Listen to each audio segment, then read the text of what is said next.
Salut, c'est le Quatuor Hanson.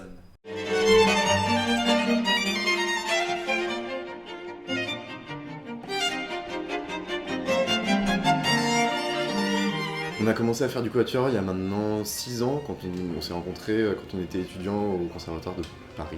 On vit tout le temps ensemble, on est tout le temps tous les quatre, on voyage ensemble, on vit, on mange, on travaille, c'est comme une famille.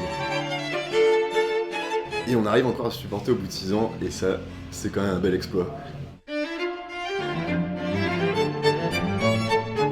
C'est beaucoup de pression, mais c'est aussi extrêmement excitant. Il faut être sûr que ce qui va sortir, ça nous ressemble vraiment, mais en même temps, c'est l'opportunité d'ancrer dans le temps tout le travail qu'on a fait en 6 ans. On a toujours travaillé du Haydn, et donc du coup pouvoir lui rendre hommage, c'est une chance extraordinaire.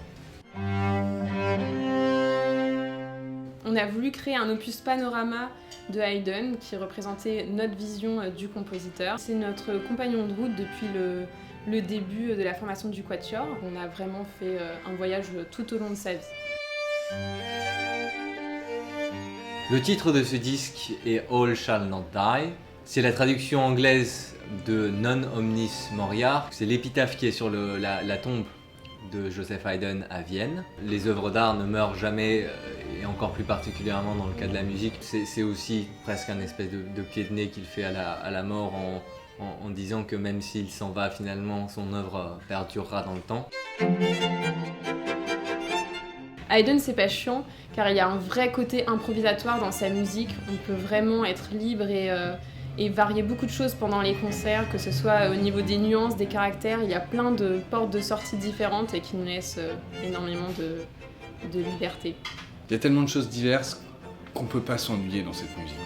Haydn, c'est pas chiant parce que Haydn, c'est l'essence du théâtre, de la conversation, de la discussion, de l'échange d'idées.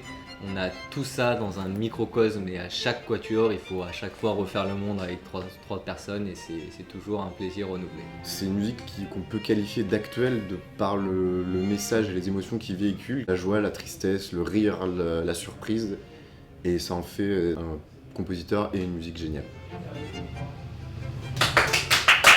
Bravo, Jean-Jean! Votez pour moi.